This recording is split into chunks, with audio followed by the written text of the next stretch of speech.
Hello everyone, welcome to round table study.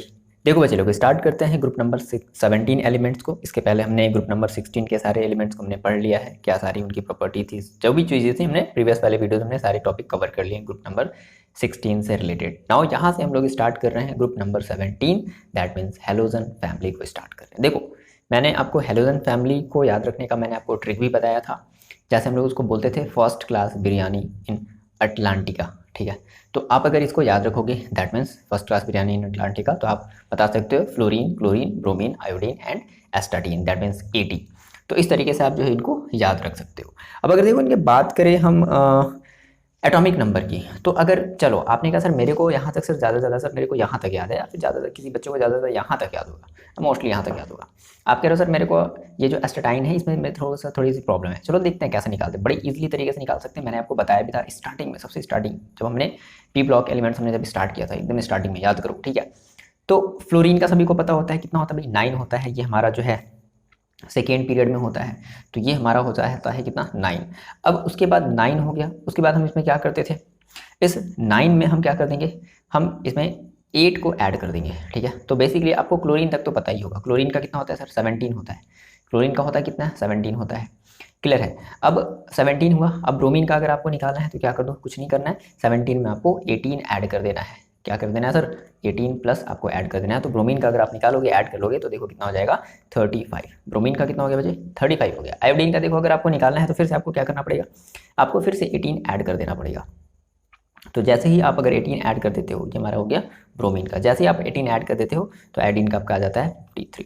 अगर आपको astatine का निकालना है, दैट मीन्स आपको 80 का निकालना है, तो आपको क्या करना पड़ेगा, आपको 32 ऐड करना पड़ेगा, ठीक है। आ रही बात में 8, 18, 18 और 32। तो आप जैसे इसमें तब 32 ऐड करोगे, ये आपके आयोडीन का है 53। जब इसमें आप 32 ऐड करोगे तो ये आपका हो जाएगा 85। तो इस तरीके से हम लोग क्या कर सकते हैं, किसी भी ग्रुप के किसी भी एलिमेंट का, यानी कि 17 ग्रुप के किसी भी एलिमेंट का सर हम लोग जो है एटॉमिक नंबर बड़ी इजीली निकाल सकते हैं। और याद रखने का तरीका मैंने आपको बताया, फर्स्ट क्लास बिरयानी इन अटलांटिका। ये हमारी बेसिक सी बातें थे ग्रुप नंबर 17 के एलिमेंट्स को और उनके एटॉमिक नंबर को याद रखने के लिए। अब जनरल हम लोग कुछ डिस्कशन कर लेते हैं। देखो, तो एज वी नो, हमें पता है कि बेसिकली देखो हमारे पास टोटल जो भाई टोटल हमारे पास जो है 5 एलिमेंट हैं ग्रुप 17 में, जिनको हम लोग हेलोजन्स के नाम से जानते हैं। अब ये जो हेलोजन है ना, ये एक ग्रीक नेम है, ठीक है। अब इस ग्रीक नेम में हेलोजन का मतलब समझते हैं। हेलो का मतलब होता है सॉल्ट एंड जेन्स का मतलब होता है बोर्ड। तो कहने का मतलब क्या है कि जो सॉल्ट प्रोड्यूस करे, है ना, सॉल्ट प्रोड्यूसर्स हमारे क्या कहलाते हैं, हेलोजन्स कहलाते हैं, that means salt producers. Clear है, बहुत ही सिंपल सी बात है, सॉल्ट प्रोड्यूसर आपको ध्यान रखना है, दैट मीन्स ये सब मतलब है। हेलोजन भाई ये हमारे ग्रीक नेम हो गया, तो उनका हमने मतलब देखा कि भाई इसका इंग्लिश में क्या मतलब होता है, हेलो मीन सॉल्ट और board, that mean salt producer. Clear है बात। अच्छा, जनरली ये आपको क्या दिखेंगे, आपको ये नॉन मेटालिक एलिमेंट्स दिखेंगे, और आपका जो एस्टाटाइन है वो आपका एक रेडियो एक्टिव एलिमेंट्स है। एस्टाटाइन की बात कर रहे हैं आयोडीन के बाद। तो these are highly reactive non metallic, बहुत ही ज़्यादा रिएक्टिव है, ठीक है। किसी के भी टुवर्ड्स बहुत जल्दी से क्या हो जाते हैं, ये रिएक्ट कर जाते हैं, रिएक्शन कर जाते हैं, है ना। Elements like group first and second, जैसे आपने अगर आपने क्लास 11th में अगर आपने पढ़ा हो, कोई बात नहीं, तो ग्रुप फर्स्ट एंड सेकंड जिस तरीके से हाईली रिएक्टिव एलिमेंट होते हैं, वैसे ही ये भी हमारे फर्स्ट जो 17 ग्रुप है वो भी highly reactive non metallic elements, और वो हमारे मेटेलिक एलिमेंट्स होते थे। ओके, हेलोजन्स की देखो, और अगर हम बात करें तो these are the most homogeneous group in periodic table. देखो होमोजेनस ग्रुप का मतलब क्या है, कहने का मतलब है कि इनके जो एलिमेंट्स हैं वो बहुत ज़्यादा सिमिलैरिटी शो करते हैं बाकी अदर ग्रुप के एलिमेंट्स के कंपैरिजन में। जो हेलोजन के जो एलिमेंट्स हैं, हेलोजन ग्रुप के जो एलिमेंट्स हैं, वो बहुत ही ज़्यादा सिमिलैरिटी को शो करते हैं एमॉन्गेस्ट देमसेल्व्स, ठीक है। और आपको मैंने पहले ही बता दिया है कि जो आपका एस्टाटाइन है वो आपका एक रेडियो एक्टिव एलिमेंट्स है। इतनी बात आपको क्लियर हुई। अब फ्लोरीन जो है कभी कभी बहुत ही ज़्यादा जो है मतलब बहुत ज़्यादा डिफरेंस जो है कभी कभी ये क्रिएट करता है। जैसे आप देखोगे, आपको पता भी होना चाहिए कि पूरे पीरियोडिक टेबल में जो फ्लोरीन है वो सबसे हाईएस्ट इलेक्ट्रोनेगेटिव एलिमेंट है। उसकी जो इलेक्ट्रोनेगेटिविटी होती है, that means 4 something, 3 point something के आसपास, 4 के आसपास हम लेते हैं, तो सबसे ज़्यादा हाईएस्ट होती है। आप ये एनसीईआरटी में देखोगे तो आपको एक बाकायदा टेबल मिला हुआ है, एनसीईआरटी आप जो है साथ में रखे रहो, तो उसमें आपको ये चीज़ें सबकी सब सारी चीज़ें मिल जाएंगी। इलेक्ट्रोनेगेटिव आपको पता होना चाहिए कि हमारे पीरियोडिक टेबल में जो मोस्ट इलेक्ट्रोनेगेटिव एलिमेंट्स हैं वो कौन कौन से हैं। सबसे पहले नंबर पे है फ्लोरीन, बिल्कुल सही बात है। दूसरे नंबर पे मोस्टली बच्चों को पता होना चाहिए और पता भी होगा, ऑक्सीजन, अभी जस्ट हम पीछे पढ़ करके आए हैं। और तीसरे नंबर पर क्या होता है सर, तीसरे नंबर पर होता है, बता दो जल्दी से, नाइट्रोजन। इसी वजह से ये तीनों हमारे जो मैंने आपको बताया भी था, फ्लोरीन, ऑक्सीजन और आपका ये जो नाइट्रोजन है, ये आपके जो है ना हाइड्रोजन बॉन्ड को रिप्रेजेंट करते हैं। आपने देखा भी था, मैंने आपको बताया भी था, ठीक है। तो ये ठीक है मोस्ट हमारे इलेक्ट्रोनेगेटिव एलिमेंट्स होते हैं। अच्छा, इनकी हमने बात कर ली जनरल, कुछ हम लोग और जो है देखो डिस्कशन कर लेते हैं बारी बारी से हम लोग तीनों के बारे में, मतलब सॉरी ये हमारे जो एलिमेंट्स हैं बेसिकली जो 4 एलिमेंट्स हैं फ्लोरीन से लेकर के आयोडीन तक, हम लोग इनके बारे में थोड़ा सा अकरेंस देखते हैं। एनसीईआरटी के देखो हम लोग अकॉर्डिंग चल रहे हैं, एनसीईआरटी के नोट्स के अकॉर्डिंग हम लोग चल रहे हैं।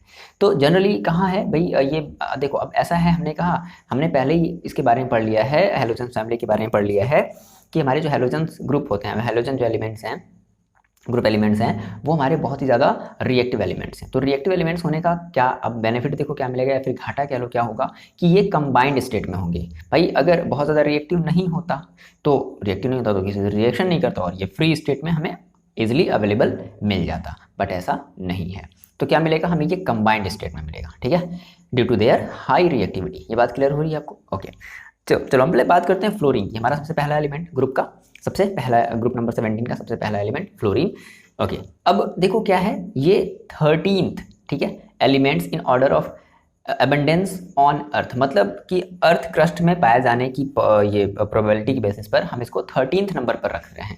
और आपको पता होना चाहिए कि फर्स्ट नंबर पर कौन सा एलिमेंट आता है। चलो आप मेरे को कमेंट करके बताओगे कि फर्स्ट नंबर पर कौन सा एलिमेंट आता है, अर्थ क्रस्ट में फर्स्ट नंबर पर कौन सा एलिमेंट पाया जाता है। आप ये मेरे को कमेंट करके बताओगे, ठीक है। 4 ऑप्शन दे दे? नहीं, ऑप्शन नहीं देंगे, आप खुद बताओगे, ठीक। देखो अच्छा, अब ये हमारे और भी जो है अदर फॉर्म में भी जैसे पाए जाते हैं, बेसिकली इनसॉल्युबल फ्लोराइड्स के फॉर्म में पाए जाते हैं, जैसे कि फ्लोराइड CaF2, क्रायोलाइट, ये सब आपको याद रखना है, मोस्ट इंपॉर्टेंट सब नेम है, ध्यान रख लेना, आपको इनको याद रखना है, ठीक है।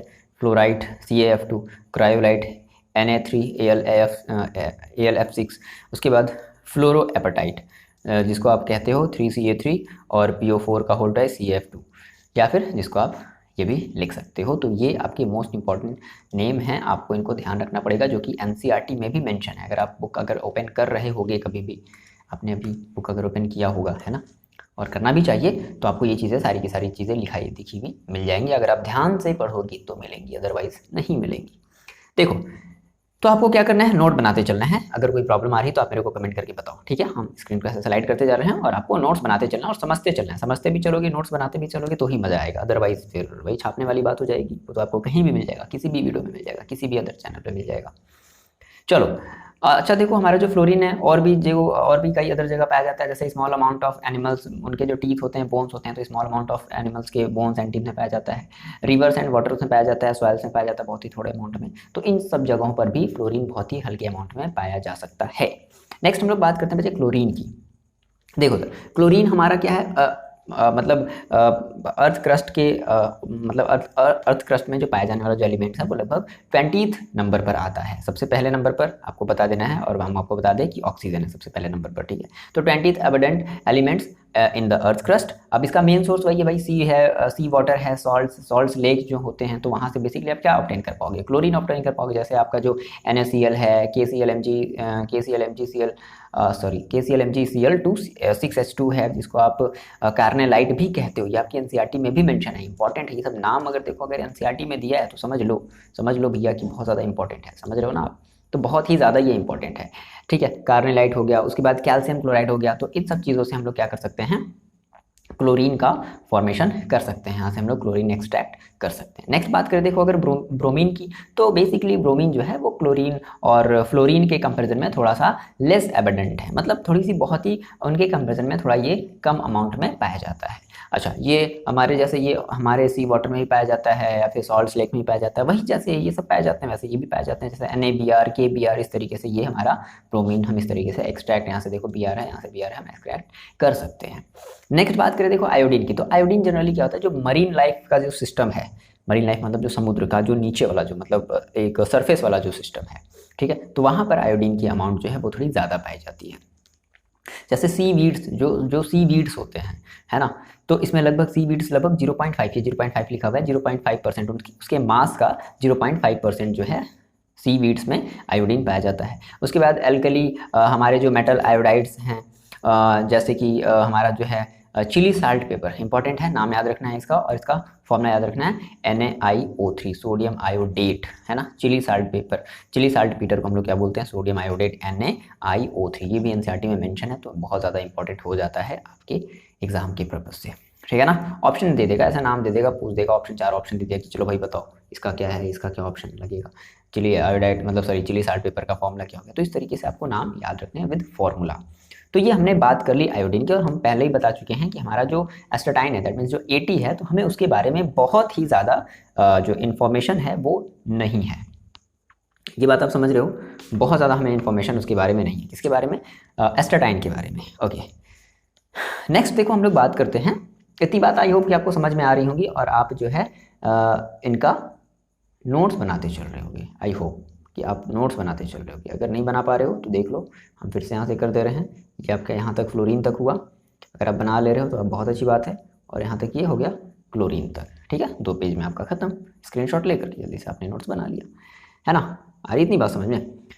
चलो बच्चे लोग, नेक्स्ट बात देखो हम लोग करते हैं इलेक्ट्रॉनिक कॉन्फ़िगरेशन की बात करते हैं। मैंने आपको बहुत ही डिटेल में आपको बताया है कि इलेक्ट्रॉनिक कॉन्फ़िगरेशन हम कैसे बनाते हैं। अगर आपने नहीं देखा है तो आप जा करके फर्स्ट वाला वीडियो देखो, जिसमें मैंने आपको आप बाउ प्रिंसिपल के बारे में बहुत ही अच्छे से, बहुत ही डिटेल वे में मैंने बताया था, है ना। तो हमने यहाँ पर इसका देखो लॉन्ग फॉर्म लिखा है बच्चे। क्या लिखा है सर? हमने इसका यहाँ पर लॉन्ग फॉर्म लिखा है। तो ऐसा करते हैं ना, हम यहाँ पर इसका शॉर्ट फॉर्म लिख देते हैं। शॉर्ट फॉर्म याद है, मैंने आपको 2 तरीके से मैंने आपको इलेक्ट्रॉनिक कॉन्फ़िगरेशन मैंने आपको सिखाना बताया था। तो सबसे पहले आपको लॉन्ग फॉर्म बनाना आना चाहिए। अब देखो, तो लॉन्ग फॉर्म आ रहा है, देखो फ्लोरीन का क्या हो जाएगा। सबसे पहले तो आपको आप बाउ का प्रिंसिपल याद होना चाहिए, कैसे कैसे क्या वो जिगजैग मोशन में जो जाता था हमारा सांप सीढ़ी वाला जो खेल होता था, तो वो आपको याद होना चाहिए। अब फ्लोरीन का देखो हम लोग शॉर्ट फॉर्म में अगर बनाएं तो फ्लोरीन के सामने देखो हमारी जो है कौन सी नोबल गैस होगी। हम बताते थे, हमने बताया था कि शॉर्ट फॉर्म में जब हम बनाते हैं तो हम नोबल गैस का हेल्प लेते हैं। तो फ्लोरीन गैस के सामने कौन सी नोबल गैस होगी? तो सबसे टॉप पर हमारा होता है हीलियम, उसके बाद होता है नियॉन। तो नियॉन होगा, और नियॉन का एटॉमिक नंबर होता है कितना? सभी को पता है बच्चों, 10 होता है। तो 10 होता है। अब 10 हो गया, लेकिन 10 तो ज़्यादा हो गया ना। तो हम 10 से छोटा वाला लेंगे, क्योंकि हमारी एटॉमिक नंबर तो 9 ही है ना। बात हमारी समझ में?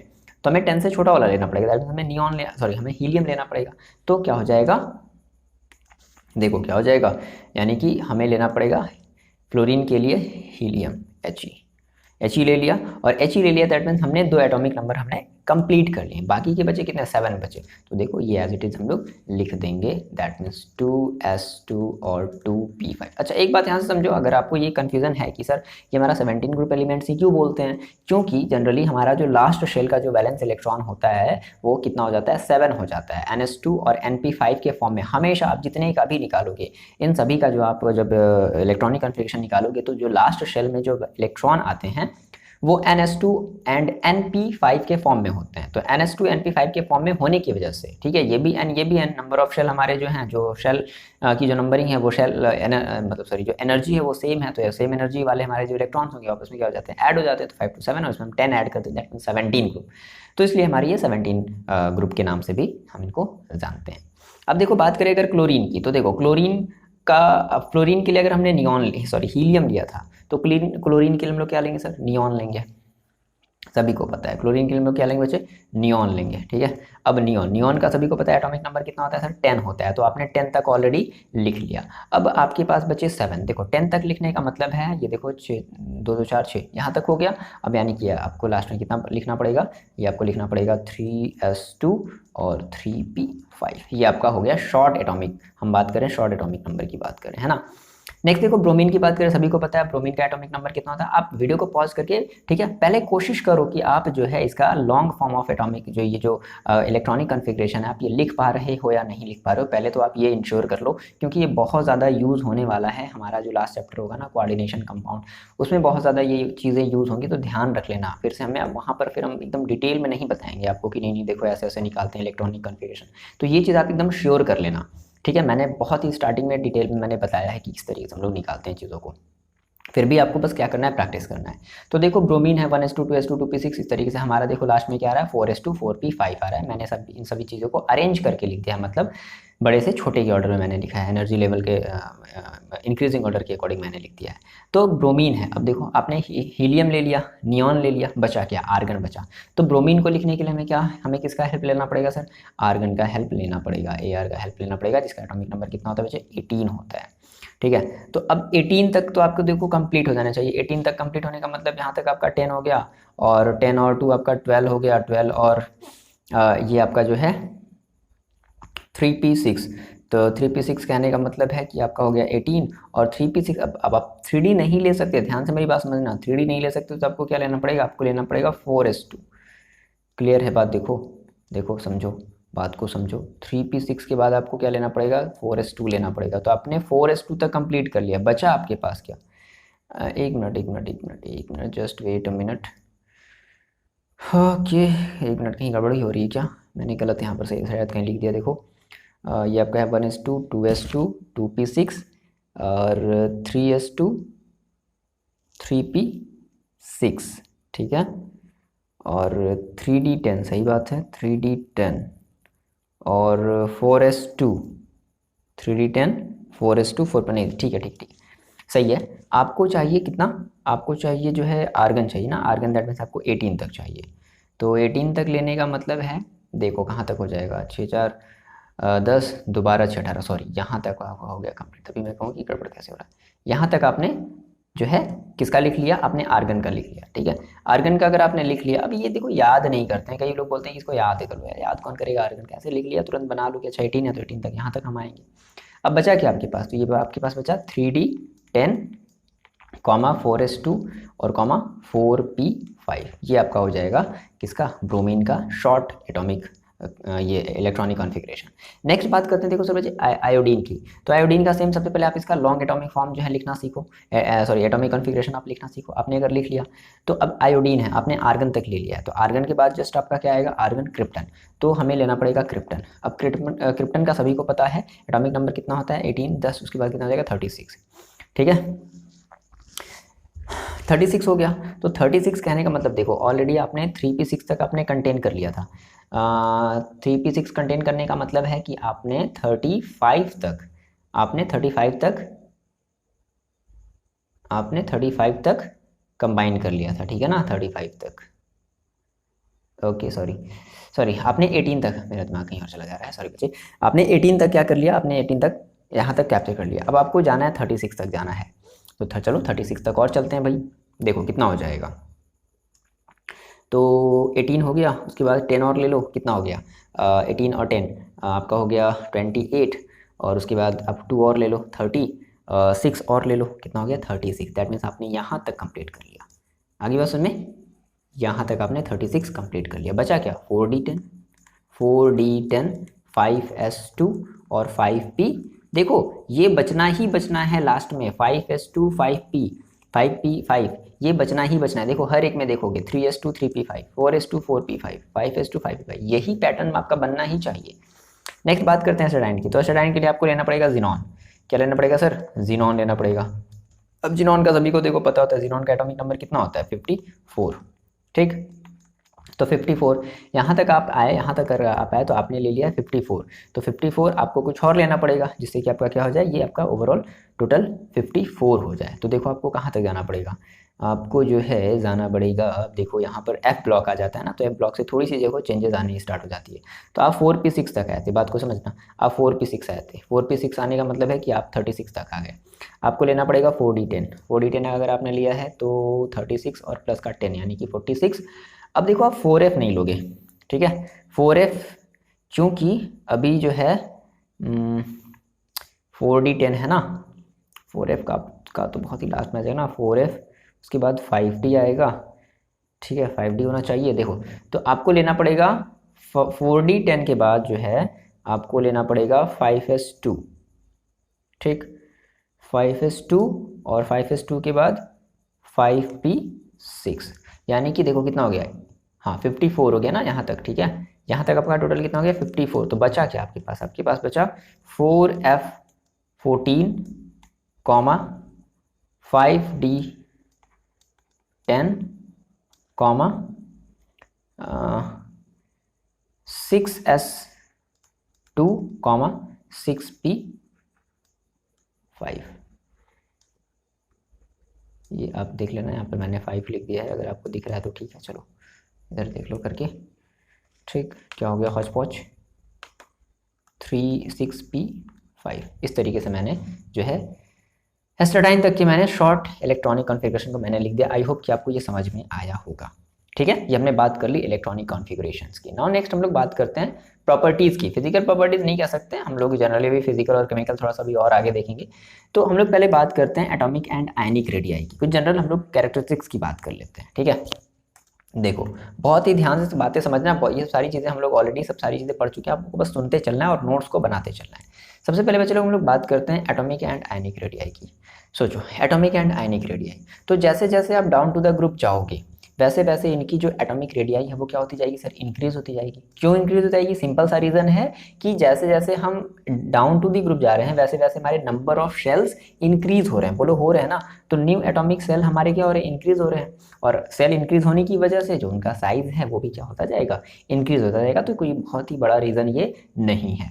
अच्छा एक बात फिर यहाँ से और समझो, देखो यहाँ पर एक इंपॉर्टेंट बात है, ये बहुत ज़्यादा इंपॉर्टेंट है, ध्यान समझना। कहता है कि radius of halide ion is larger than corresponding halogen atom. कहने का देखो क्या मतलब है, इसके कहने का मतलब ये है कि अगर हम एक जो है मान लो हम फ्लोरीन एटम को ले और अगर हम एक दूसरे F- एटम को ले तो ये कह रहा है कि the radius of halide ion, ये आयन है ना और ये एटम है, बात को समझ रहे हो, ये आयन है और ये एटम है। तो कह रहा है कि इसकी जो साइज होगी, रेडियस किसकी, हैलाइड आयन की जो साइज होगी, यानी कि इसकी जो साइज होगी वो ग्रेटर होगी। अब ऐसा क्यों, रीज़न समझो। सिमिलरली अगर हम मान लो क्लोरीन लेते हैं और एक तरफ हम क्लोरीन माइनस लेते हैं, तो इन दोनों में से किसके एटम्स की साइज़ बड़ी होगी, मतलब सॉरी किसके जो मतलब किसकी रेडियस बड़ी होगी, तो Cl- की रेडियस बड़ी होगी। अब इसका रीज़न समझो ऐसा क्यों है, बात को समझना। देखो ये छोड़ो, ये रीज़न मैंने आपको बताया, मेरी बात को समझ लो। देखो ध्यान से, सिंपल सी बात है, जैसे आपने कहा सर आपके पास क्लोरीन है, सपोज करो क्लोरीन जस्ट लाइक आपने आप अपनी मुट्ठी को ऐसे बहुत ही स्ट्रांगली बांध लो, बहुत ही स्ट्रांगली क्या कर लो बच्चे, मेरी बात को समझो। आप अपनी मुट्ठी जो है ना, आपका जो फिस्ट है, ठीक है, जिस आप राइट हैंड में, जिस भी कुछ बच्चे लेफ्टी भी होंगे ऑब्वियसली बात है, तो जिस भी आप मतलब जिस भी मुट्ठी को बांध सकते हो बहुत ही स्ट्रांगली आप टाइटली पैक कर लो, एकदम फिस्ट बना लो बहुत ही टाइटली, है ना, ठीक है। अब क्या करना है, अब देखो Cl- का मतलब क्या होता है, मतलब कि एक्स्ट्रा एक इलेक्ट्रॉन कहीं से इसके ऊपर आ गया, आप अपनी मुट्ठी को बंद किए हो, अब इस मुट्ठी में आपको एक इलेक्ट्रॉन एंटर कराना है। मेरी बात को समझना, इलेक्ट्रॉन एंटर कराना है, सर कहोगे तो सर इजीली एंटर हो जाएगा, नहीं। इलेक्ट्रॉन एंटर कराने का जस्ट लाइक का मतलब है भाई, अगर आपकी मुट्ठी अगर इतनी बड़ी है तो आपको इलेक्ट्रॉन भी क्या करना पड़ेगा, थोड़ा पेन जितना बड़ा लेना पड़ेगा। तो आप इसके अंदर क्या कर रहे हो, एक इलेक्ट्रॉन को एंटर करा रहे हो। अब मेरी बात समझो, तो अगर आप इस इलेक्ट्रॉन को अगर आप इस अपने फिस्ट के अंदर अगर एंटर करा रहे हो, तो ये बताओ जैसे आपने एंटर कराया तो बताओ उसकी साइज़ थोड़ी सी इंक्रीज हुई कि नहीं हुई, बिल्कुल हो गई। तो कहने का मतलब क्या है कि अब Cl- आयन की जो साइज़ है, जो रेडियस है, वो Cl के कंपैरिजन में क्या हो गई, बड़ी हो गई। ये बात समझ में आई, तो मैंने भी आपको वही बात बताई है, because electron cloud expands on addition of an electron in the valence shell of neutral atom. ये बात शायद आपको यहाँ से समझ में नहीं आए, जब तक मैंने आपको जो क्या एक्सप्लेन किया, जब तक आप अगर वो नहीं समझोगे तो आप अगर ये चाहे जितनी बार लिखा हुआ है ना, या चाहे जितनी बार पढ़ लो, आपको समझ में आने वाला नहीं है। बट मेरे ख्याल से समझ में अगर आ गया तो अच्छी बात है। मैंने जो एग्जाम्पल बताया आप उसको ध्यान रखना, क्या है, सिंपल सा रीज़न, फीस्ट बनाया। अब फीस्ट हमें क्या करना, हमें एक एक्स्ट्रा इलेक्ट्रॉन ले जाना है। तो अगर एक्स्ट्रा इलेक्ट्रॉन अगर ले जाना है तो ऑब्वियस सी बात है आपको अपने फिस्ट को हल्का सा क्या करना पड़ेगा, ओपन करना पड़ेगा। तो अगर आपने हल्का सा अगर आपने ओपन किया तो क्या हुआ, दैट मीन्स उस फिस्ट का जो रेडियस है वो इंक्रीज हुआ ना, तो that's why size of Cl is less than size of Cl-, है ना। इसकी साइज क्या होगी, बड़ी होगी और इसकी साइज छोटी होगी, इसकी साइज बड़ी होगी और इसकी साइज छोटी होगी। ये कहानी थी, बड़ी ही अच्छी सी कहानी थी, आपको आई होप कि समझ में आया होगा। नेक्स्ट देखो बच्चे हम लोग बात करते हैं इसकी आयनाइजेशन एंथैल्पी की।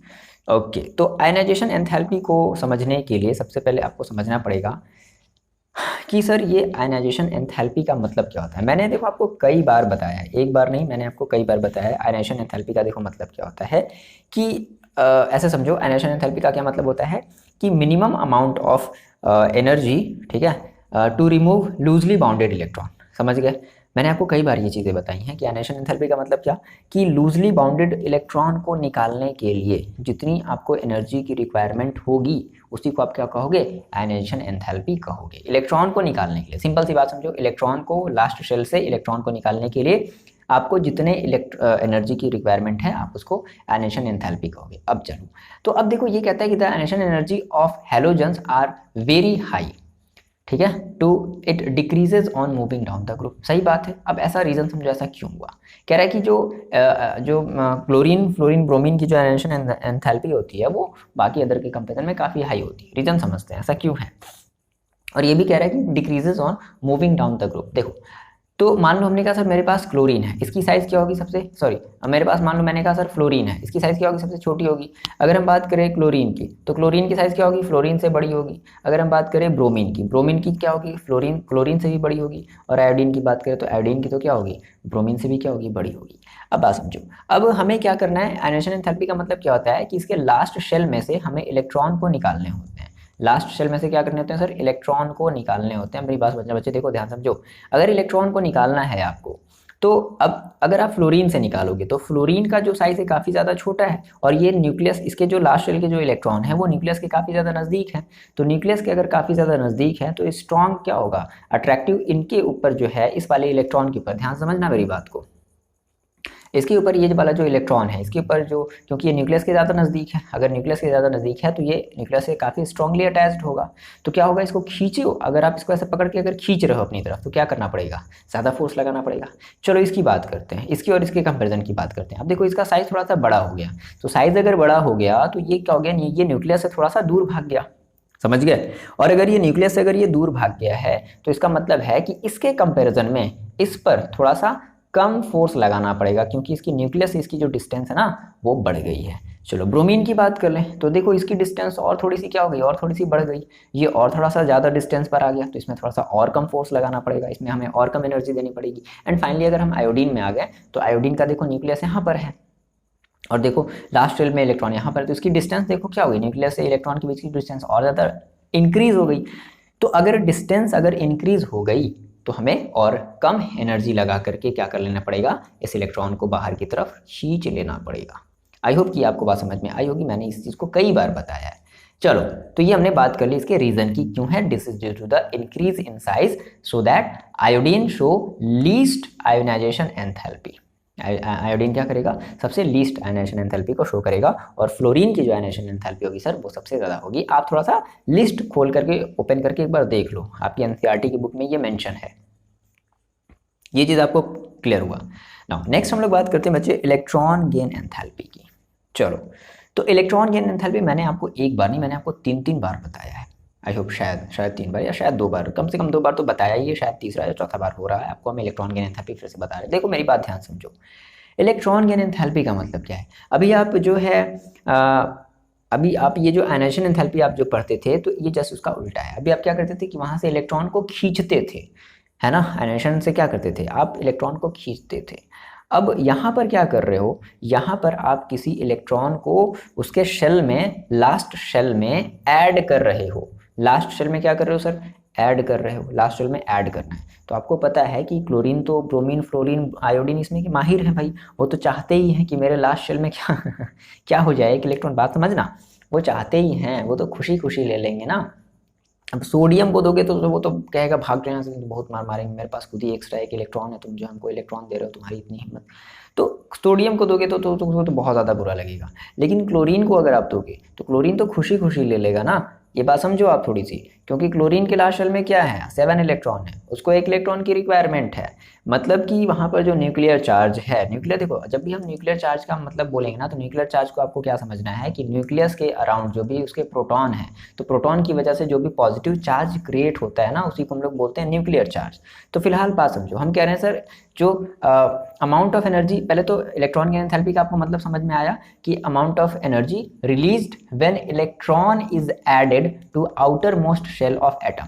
मतलब आप किसी outermost shell of atom में क्या कर रहे हो, इलेक्ट्रॉन को ऐड कर रहे हो। अब सोचो जब ये इलेक्ट्रॉन जब इस पर स्ट्राइक करेगा, अब इलेक्ट्रॉन को यहाँ पर ऐड करने का देखो 2 तरीका होता है, बात को समझ लेना, थोड़ा सा क्लियर करते चलो। 2 तरीका होता है। पहला तरीका क्या है कि ये जो एटम है, यानी कि मान लो जैसे आपने कहा सर मेरे पास क्लोरीन का लास्ट शेल का जो इलेक्ट्रॉन क्लाउड है, वो क्या करेगा, वो बड़ी ही तेजी से क्या करेगा, किसी भी एटम, किसी भी इलेक्ट्रॉन को अपनी तरफ अट्रैक्ट करेगा, क्योंकि यार उसको 1 इलेक्ट्रॉन चाहिए, वो अपना जो है ऑक्टेट कंप्लीट करना चाहता है। तो जैसे ही वो अपनी तरफ अट्रैक्ट, बड़ी ही तेजी से जब अट्रैक्ट करेगा तो बहुत ही सडनली क्या करेगा, स्ट्राइक करेगा। इसको ऐसे समझो थोड़ा सा, बहुत ही सडनली क्या करेगा, स्ट्राइक करेगा। और जब बहुत ही सडनली है, जैसे समझो कि आप किसी तालाब में बहुत ही तेजी से अगर आप पत्थर मार रहे हो, ठीक है, तो क्या होगी, वहां से उस तालाब से बहुत सारा पानी क्या होगा, उड़ेगा, बाहर निकलेगा ना। तो ये जस्ट लाइक वैसा ही होता है। तो इलेक्ट्रॉन गेन जो एंथैल्पी है, हम जब इलेक्ट्रॉन को ऐड कर रहे होते हैं तो इलेक्ट्रॉन को ऐड करने पर उस एटम से, उस शेल से जितनी भी हमारी एनर्जी रिलीज हो रही होती है, देखो सेल से एनर्जी रिलीज होनी है, ये एटम था यहाँ पर, इसे टकराया, स्ट्राइक किया, इसमें जाकर के ये मिलना चाहता है, तो जब ये यहाँ से एनर्जी रिलीज हुई, उसी एनर्जी को हम लोग कह रहे हैं बच्चे क्या, इलेक्ट्रॉन गेन एंथैल्पी कह रहे हैं। ठीक है, amount of energy released when electron is added to outermost shell of atom. अब सोचो, अगर किसी भी सिस्टम से, मेरी बात को समझना, आप मेरी बात का आंसर देना, आपने बहुत ही पहले ये सब सारी चीजें पढ़ी हैं कि किसी भी सिस्टम में अगर एनर्जी ऐड हो रही है, मतलब सॉरी एनर्जी अगर रिलीज हो रही है, सिस्टम से अगर एनर्जी रिलीज हो रही है, तो हमारा कैसा होता है, हमारा एक एक्सोथर्मिक होता है, क्योंकि वो एक्सोथर्मिक है, वो एनर्जी को रिलीज कर रहा है। तो उस केस में आप जो एनर्जी जो रिप्रेजेंट करते हो वो कैसे करते हो, माइनस के थ्रू शो करते हो ना। तो इलेक्ट्रॉन गेन एंथैल्पी को जनरली हम अगर अपनी तरफ अट्रैक्ट कर रही है, ध्यान समझ लेना, अगर वो अपनी तरफ अट्रैक्ट कर रही है कि आओ मेरे से जुड़ जाओ, तो उस समय जो एनर्जी निकलेगी वो निगेटिव होगी। लेकिन कभी कभी ऐसा भी होता है कि एटम को इधर से पुश किया जाता है कि जाओ भाई, जाओ जाओ जाओ जाओ, जी लो अपनी ज़िंदगी इस तरीके से, जाओ जाओ। तो इस केस में क्या होता है कि हम इसको एनर्जी दे रहे हैं, यहाँ पर जो इलेक्ट्रॉन है हम इसको एनर्जी दे रहे हैं, है ना। तो जब हम उतनी ही एनर्जी दे रहे हैं जाकर कि ये चुपचाप क्या हो जाए, इससे अटैच्ड हो जाए। ठीक है, हम इसको उतनी एनर्जी दे रहे हैं, तो इस केस में हम इस एटम को अब एनर्जी दे रहे होते हैं। सब बात आ गई समझ में। जैसे कि आपकी जो नोबल गैसेज होती हैं, नोबल गैसेज में क्या होगा, कोई अट्रैक्शन होगा नहीं, तो हम उसको पुश करेंगे इसकी तरफ। क्लियर है बात। या फिर मान लो अगर यहाँ पर अगर कोई नोबल गैसेज ही होगी, तो हम क्या करेंगे, उसको, इसके एटम्स को हम लोग क्या करेंगे, पुश करेंगे, बाहरी एटम को हम लोग क्या करेंगे, पुश करेंगे कि जाओ उसके साथ अटैच हो जाओ। तो उस केस में हम क्या कर रहे होंगे, उस शेल को एनर्जी हम दे रहे होंगे, तो उस केस में हम पॉजिटिव लेते हैं। तो फिलहाल ये क्लोरीन क्या करेगा, क्लोरीन फ्लोरीन ब्रोमीना क्या करेगा, बहुत ही स्ट्रांगली किसी भी इलेक्ट्रॉन को अपनी तरफ क्या करेगा, अट्रैक्ट करेगा, क्योंकि उसको अपना करना है ऑक्टेट कंप्लीट। तो बहुत ही स्ट्रांगली अगर अटैक्ट मतलब अपनी तरफ अगर अट्रैक्ट करेगा तो एनर्जी भी क्या होगी, ज़्यादा रिलीज होगी। और अगर एनर्जी रिलीज होगी तो इसलिए हम कह रहे हैं कि इसकी इलेक्ट्रॉन गेन एंथैल्पी जो हमारी होती है काफ़ी ज़्यादा हाई होती है। तो that means the electron gain enthalpy of halogens are maximum. तो ये पूरी की पूरी आपको कहानी जो है वो समझ में आई, ये सर ऐसा क्यों होता है। मैंने यहाँ पर सिंपल सा इसका मैंने देखो रीजन भी दे रखा है। Since it have 7 electron in valence shell and only 1 electron to attain the nearest noble gas configuration, so a large amount of energy is released when an atom is added। ध्यान से words को समझो आप, words को अगर आपने समझ लिया तो बड़े ही अच्छे तरीके से आप कर लोगे। कह रहा है कि so large amount of energy is released, energy released होनी है when an atom is added to valence shell, so it have maximum negative value of electron gain enthalpy. ये पहली कहानी थी इलेक्ट्रॉन गेन एंथैल्पी की। अब थोड़ी सी दूसरी कहानी भी समझो, इलेक्ट्रॉन गेन एंथैल्पी की दूसरी कहानी भी है। सर ये दूसरी कहानी क्या है, ध्यान से समझना। ये कह रहा है, दूसरी कहानी ये कह रही है कि the negative electron gain enthalpy of fluorine is unexpectedly lower than that of chlorine. कहने का मतलब क्या है कि एक तरफ हमने रख लिया सर फ्लोरीन, एक तरफ हमने रख लिया सर क्लोरीन, ठीक है। तो अब क्या कह रहा है, अभी तो हमने सर पढ़ा था कि हम जैसे जैसे, अच्छा अभी ये चीज़ अभी हमने देखेंगे। ये कहने का मतलब देखो क्या है कि जो क्लोरीन की जो इलेक्ट्रॉन गेन एंथैल्पी है, ठीक है, वो फ्लोरीन के कंपैरिजन में ज़्यादा है। मतलब कि फ्लोरीन की जो इलेक्ट्रॉन गेन एंथैल्पी है वो कम है। अब आप कहोगे कि सर ऐसा तो नहीं होना चाहिए था, बिल्कुल सही बात है। फ्लोरीन की जो इलेक्ट्रॉन नेगेटिव, याद रखना नेगेटिव, आप एनसीईआरटी की बुक में एक बार देख लो ना, एक बार ओपन करके देख लो बचवा, ठीक है, क्या दिया गया है। तो फ्लोरीन की जो इलेक्ट्रॉन गेन एंथैल्पी है, जो नेगेटिव वर्ड हम लोग बार बार बोल रहे हैं, वो क्लोरीन के कंपेरिजन में कम है। फ्लोरीन की, ध्यान से सुनो, फ्लोरीन की negative electron gain enthalpy chlorine के कंपैरिजन में कम है। ऐसा क्यों बोल रहा है, ये फैक्ट बात है। अब इसका देखो रीजन क्या एक्सप्लेन किया गया। कहने का देखो क्या मतलब है, फ्लोरीन का देखो एटॉमिक जो साइज है वो क्या होगा, क्लोरीन के कंपैरिजन में बताओ क्या होगा, छोटा होगा, बिल्कुल छोटा होगा सर। अब फ्लोरीन के लास्ट शेल में भी कितने इलेक्ट्रॉन है भाई, 7 इलेक्ट्रॉन है, बोलो हैं 7 इलेक्ट्रॉन है। और जो क्लोरीन है इसके भी, ये ऑक्सीजन नहीं है, ध्यान समझना, ये ऑक्सीजन है, क्लोरीन का एटम है, ठीक है। तो ऑक्सीजन के भी लास्ट शेल में देखो कितने इलेक्ट्रॉन होंगे, सॉरी ऑक्सीजन है सर, आप ही कर दीजिए, नहीं नहीं हो गया, देखो इधर क्लोरीन के लास्ट शेल के, ये जो लास्ट शेल है इसके लास्ट शेल में कितने कितने इलेक्ट्रॉन्स होंगे सर, इसमें भी 7 इलेक्ट्रॉन होंगे। अब अगर हम आपसे ये पूछे बच्चे लोग कि ये बता दो मेरे को कि इनमें से इलेक्ट्रॉन डेंसिटी, इलेक्ट्रॉन क्लाउड की जो डेंसिटी होगी, इलेक्ट्रॉन क्लाउड की जो डेंसिटी होगी सर, वो किसकी ज़्यादा होगी। इसकी ज़्यादा होगी या इसकी ज़्यादा होगी? तो कई बच्चे कहेंगे सर इसकी ज़्यादा होगी, कई बच्चे कहेंगे इसकी ज़्यादा होगी। देखो जो बच्चे कह रहे हैं इस फ्लोरीन की जो इलेक्ट्रॉन क्लाउड डेंसिटी है वो ज़्यादा है, तो वो सही है, 100% सही है। समझो कहने का सीन क्या है कि आपके पास एक छोटी सी बैग है और आपके पास एक बड़ी सी बैग है। आपने छोटी सी बैग में आपने दो बुक्स रख दी हैं और आपने बड़ी सी बैग में आपने 2 बुक रख दिया, तो बताओ कौन ज़्यादा डेंस है? ये वाला ऑब्वियस सी बात है, ज़्यादा डेंस है। तो इसकी डेंसिटी क्या होगी सर? ज़्यादा होगी। अब बात समझो, अगर इसकी डेंसिटी अगर ज़्यादा हुई, इस फ्लोरीन वाले लास्ट शेल के एटम की इलेक्ट्रॉन क्लाउड की जो डेंसिटी है बच्चे, अगर वो ज़्यादा हो गई तो क्या करेगा? डेंसिटी ज़्यादा है तो डेंसिटी ज़्यादा होने की वजह से क्या करेगा? जो बाहर से जो इलेक्ट्रॉन या बाहर से कोई अगर इलेक्ट्रॉन अगर इसकी तरफ आ रहा होगा तो आने में इसको थोड़ी सी प्रॉब्लम होगी। समझ गए? जैसे आपने इसमें इस बुक में आपने मैक्सिमम 2 बुक ही अट सकती थी, आप इसमें तीसरी बुक जो है लगाना चाहते हो, इस बैग में तीसरी बुक रखना चाहते हो तो प्रॉब्लम होगी ना। तो वही काम यहाँ पर भी है, ठीक है। तो इस वजह से हम कह रहे हैं कि भाई स्ट्राइकिंग तो होगा लेकिन ये जो इलेक्ट्रॉन जो क्लाउड हैं ये इसको क्या करेंगे? रोक देंगे, क्योंकि ये काफ़ी ज़्यादा डेंस है। लेकिन यहाँ पर ऐसा नहीं होगा, ये डेंस नहीं है तो इलेक्ट्रॉन क्लाउड जो इलेक्ट्रॉन बाहरी जो इलेक्ट्रॉन है बड़ी जल्दी से आकर के क्या करेगा? इसके साथ स्ट्राइक करेगा, तो इस वजह से यहाँ पे एनर्जी लार्ज अमाउंट में रिलीज होगी एज कंपेरिजन टू दिस। तो इस वजह से जो फ्लोरीन की जो निगेटिव इलेक्ट्रॉन गेन एंथैल्पी होती है वो क्लोरीन के कंपैरिजन में लोअर होती है, ठीक है। उसके बाद फिर हमारी जो इलेक्ट्रॉन गेन एंथैल्पी होती है, नेगेटिव इलेक्ट्रॉन गेन एंथैल्पी होती है, वो फिर डिक्रीज करने लगती है। तो ये बात मैंने वहीं पर देखो बता दिया है कि due to its small atom size the electron density on fluorine atom is very high. Electron density fluorine पर क्या होगी? हाई होगी, क्योंकि साइज उसका छोटा है और नंबर ऑफ इलेक्ट्रॉन 7 है। So the high electron density does not let fluorine atom to accept the incoming electron as smoothly as in case of chlorine. Okay, so lesser energy release during the process. Clear होगी बात? बहुत ज़्यादा striking नहीं करने देगा ना जो electron gain enthalpy जो इलेक्ट्रॉन क्लाउड है फ्लोरीन के बाहर चारों तरफ, वो स्ट्रांगली अपने में अटैच नहीं होने देगा। तो जब स्ट्रांगली अटैच ही नहीं होगा, स्ट्राइक ही बहुत ज़्यादा तेजी से नहीं होगा, तो एनर्जी काहे का निकालेगा? एनर्जी नहीं निकालेगा ज़्यादा, तो एनर्जी कौन निकालेगा? एनर्जी क्लोरीन निकालेगा। ये बात क्लियर हुई आपको?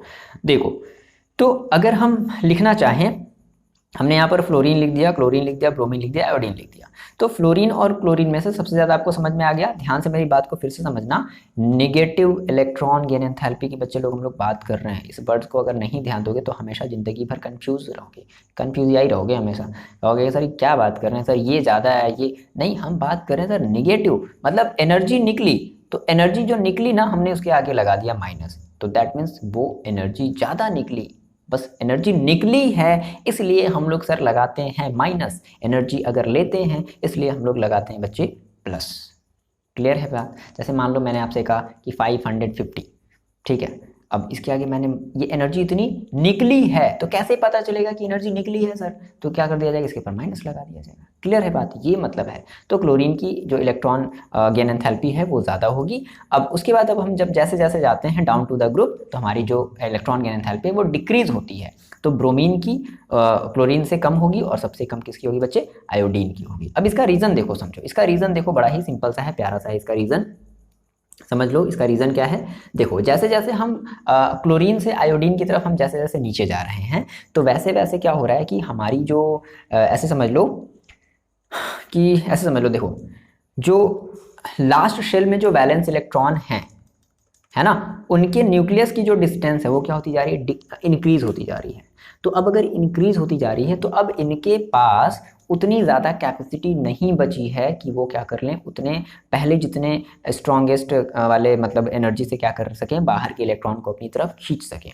तो अगर स्ट्रॉन्गेस्ट तरीके से अगर वो नहीं खींच पाएंगे, है ना, अगर वो अपने तरफ अगर अट्रैक्ट नहीं कर पाएंगे उसको, तो क्या होगी? एनर्जी थोड़ी सी कम निकलेगी, और जो कम निकलेगी उसके भी आगे हमें क्या लगाना है? माइनस ही लगाना है। एनर्जी जो कम निकली सर, उसके आगे हमें क्या लगाना है? माइनस ही तो लगाना है। तो इसलिए हम लोग कह रहे हैं कि so the force with the sorry यहाँ से देखो, the size of atom increases, so the force with which the incoming electron is attracted towards the atom is reduced। अब जो फोर्स ऑफ अट्रैक्शन होगा ना सर, वो क्या हो जाएगा? कम हो जाएगा, क्योंकि वो अपने न्यूक्लियस से ज़्यादा दूर चला गया। भाई समझो ना, इसके पास जो एनर्जी है ना, ये जो आपको जो लास्ट शेल में जो बैलेंस इलेक्ट्रॉन दिख रहे हैं ना, इसको एनर्जी कहाँ से मिल रही है? भाई इसको अपने न्यूक्लियस से मिल रही है, ठीक है, ठीक है, इस तरीके से तो ये काम कर रहा है। तो इस वजह से हम क्या कहेंगे कि हमें जो इलेक्ट्रॉन की एंथैल्पी होगी हमारी क्या होती जाएगी? डिक्रीज होती जाएगी। ओके देखो, तो हम लोग बात कर रहे थे इलेक्ट्रोनेगेटिविटी। हाँ देखो, इलेक्ट्रोनेगेटिविटी का मतलब आप ऐसे बता सकते हो कि पर्टिकुलर कितने ज़्यादा, ऐसे कह लो कि कितने ज़्यादा एबिलिटी से, मतलब इसकी कितनी ज़्यादा एबिलिटी है कि ये किसी बाहर के इलेक्ट्रॉन को अपनी तरफ क्या कर पा रहा है, अट्रैक्ट कर पा रहा है, दैट इज कॉल्ड इलेक्ट्रोनेगेटिविटी, है ना। तो आपको पता है कि फ्लोरीन, पूरे पीरियोडिक टेबल में जो फ्लोरीन की इलेक्ट्रोनेगेटिविटी होती है वो सबसे ज़्यादा होती है, ठीक है, सबसे ज़्यादा होती है। तो फ्लोरीन की, उसके बाद क्लोरीन की, उसके बाद ब्रोमीन की, और उसके बाद आयोडीन की। और आपको पता होना चाहिए कि इलेक्ट्रोनेगेटिविटी के मामले में हमारा फ्लोरीन, उसके बाद ऑक्सीजन और उसके बाद नाइट्रोजन, ठीक है, फ्लोरीन, ऑक्सीजन और नाइट्रोजन। नाइट्रोजन हमारा 3rd नंबर पर है, ऑक्सीजन 2nd नंबर पर है, फ्लोरीन हमारे 1st नंबर पर है इलेक्ट्रोनेगेटिविटी के मामले में। तो इलेक्ट्रोनेगेटिविटी का आपको मतलब पता है तो आप इसको भी आप एक्सप्लेन कर सकते हो, सिंपल सी बात है। मैंने आपको कहा क्या कि बेसिकली जो इलेक्ट्रोनेगेटिविटी होती है वो बाहर किसी बाहरी इलेक्ट्रॉन को अपनी तरफ अट्रैक्ट करने की एबिलिटी, तो सबसे ज़्यादा किसके पास होती है सर, फ्लोरीन के पास होती है, क्योंकि फ्लोरीन जो है सबसे ज़्यादा, उसका साइज़ क्या होगा, छोटा होगा, समझ गए। अगली बात, रीजन क्या हम देखो बता रहे हैं आपको, फ्लोरीन की साइज़ क्या होगी सर, सबसे ज़्यादा छोटी होगी, और छोटी होने की वजह से क्या होगी, करेगी कि ये बहुत ही तेज़ी से अपनी तरफ क्या कर लेगी, बाहर के जो भी इलेक्ट्रॉन होंगे अपनी तरफ अट्रैक्ट कर लेगा। उसके बाद क्लोरीन की देखो अब साइज़ बड़ी हो गई, तो फ्लोरीन का कंपैरिजन में थोड़ा सा लेस ये क्या करेगा, अट्रैक्ट करेगा। ब्रोमीन की साइज़ और बड़ी हो गई, तो ये और ज़्यादा न्यूक्लियस से दूर चला गया, तो न्यूक्लियस से दूर चला गया तो और थोड़ा सा लेस अमाउंट में क्या करेगा, अट्रैक्ट करेगा इन दोनों के कंपैरिजन में। और आयोडीन की सबसे ज़्यादा बड़ी हो गई साइज़, तो ये और ज़्यादा अपने न्यूक्लियस से दूर चला गया, तो ये भी क्या करेगा, बहुत ही और कम लेस अमाउंट में ये अपनी तरफ चीज़ों को नहीं, इलेक्ट्रॉन को अट्रैक्ट करेगा। तो हमने देखो जो है ना, हमने ओवरऑल बात कर ली कि किस तरीके से हमारा ये मतलब क्या इलेक्ट्रोनेगेटिविटी होगी, पर्टिकुलर इस ग्रुप नंबर 17 की हम लोग ने बात कर ली। बार बार मेरे मुंह से जो है ग्रुप नंबर 16 आ जा रहा है, क्योंकि बहुत लंबा चला है ग्रुप नंबर 16, ठीक है, बहुत ही ज़्यादा बड़ा चला है ग्रुप नंबर 16, ठीक है। फिलहाल तो फिनिश करते हैं इसको हम लोग। ओके, तो यहाँ तक आई होप आपको सारी की सारी बातें जो है समझ में आई होंगी, है ना। और आप जो है एक बार थोड़ा सा डिस्क्रिप्शन बॉक्स चेक कर लेना, और अगर आपको लगता है कि आप ये कर सकते हो देन बहुत अच्छी बात है, नहीं लगता है तो भी कोई बात नहीं, ठीक है। तो ये वीडियो आपको अपने फ्रेंड्स के साथ शेयर करना है, बताना है कमेंट करके कि कैसा लगा आपको, ये सारी चीज़ें समझ में आई कि नहीं आई। देखो हम ये एनसीईआरटी को लेकर के चल रहे हैं, एनसीईआरटी का जो सिंप्लीफाइड जो तरीका है, एक्सप्लेनेशन है, हम आपको वो यहाँ पर सारी चीज़ें प्रोवाइड करा रहे हैं। इसको आप अपनी कॉपी में नोट डाउन कर लो और समझते हुए पढ़ते हुए चलो, बहुत मज़ा आएगा पढ़ने में। मिलता है नेक्स्ट वीडियो में, पढ़ाई करते रहो और अपना ख्याल रखो।